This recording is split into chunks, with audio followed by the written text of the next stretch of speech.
Баршаңызға сәлем достар, сіздермен бірге Мариям. Мен каналыма қош келдіңіздер. Бүгін далада тамақ пісіретін боламыз. Далада піскен тамақ өте дәмді болып шығады және ерекше болып піседі. Сол үшін далада пісірейін деп жатырмыз. Біз енді қазанымызды отқа қойдық. Енді үстіне су қоямыз.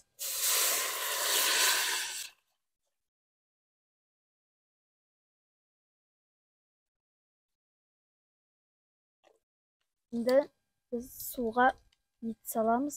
Енді қақпағын жауып, қайнағанын күтеміз. Сорпаға салатын көкөністерімізді бірінші ашып аламыз. Тазалап, барлығын тазалап кесіп дайындап қоямыз. Енді сорпаның көбігін аламыз. Сорпа әдемі болып шығады және мөлдір болып әдемі болып шығады. Барлық көбігін жақсылап алу керек.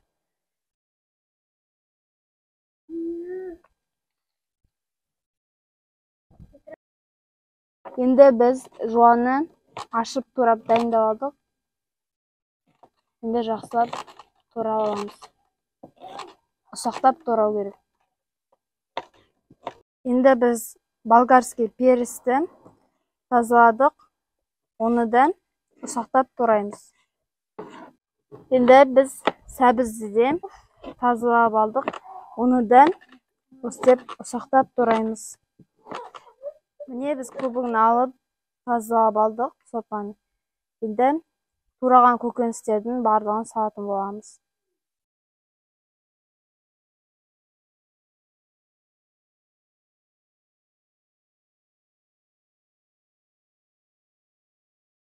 Енді біз қызанақты тураймыз. Оны да біз тазалап алдық. Осылай ұсақтап турап шығамыз. Енді тураған қызанақтың барлығын біз сорпаға саламыз. Енді дәміне қарай тұз саламыз. Біраз қысық салып, араластырып жібереміз. Сорпаның дәмі кішкене ащы болу үшін қызыл ащы перісті саламыз. Отқа қазанда пісіру өте ыңғайлы. Ол көптеген порцияларға арналған.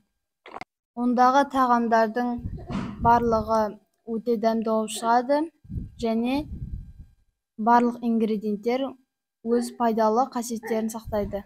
Отбасыңызбен пикникке шықсаңыз, осындай дәмді сорпа ең жақсы ұсыныс. Отта піскен сорпа ешкімді бейжай қалдырмайды. Бір рет пісірсеңіз, үнемі пісіретін боласыз. Міне біздің сорпа қайнап жатыр. Еті піскен соң картошканы салатын боламыз. Ет пісіп қалды. Енді біз турап тазалап қойған картошканы саламыз. Міне осындай әдемі болып цветі шықты. Енді картошкаларды сала береміз.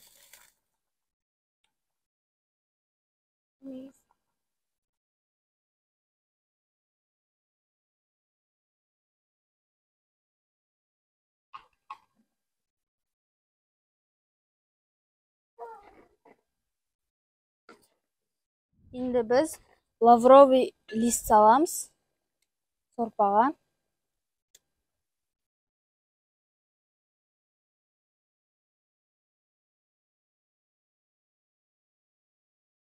Картошкасы піскен соң дайын болды деген сөз. Картошкасы пісуіне кішкене қалды. Сосын жей береміз. Міне біздің сорпамыз дайын болды. Түрі өте керемет. Барлық көкөністері жақсы пісті. Еті де күшті болып пісті. Енді қазір далада дәмін татып көреміз.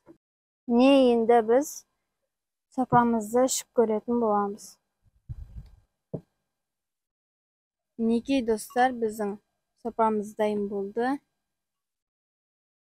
Осылай таза ауада тамақ пісіріп жасап көріңіздер.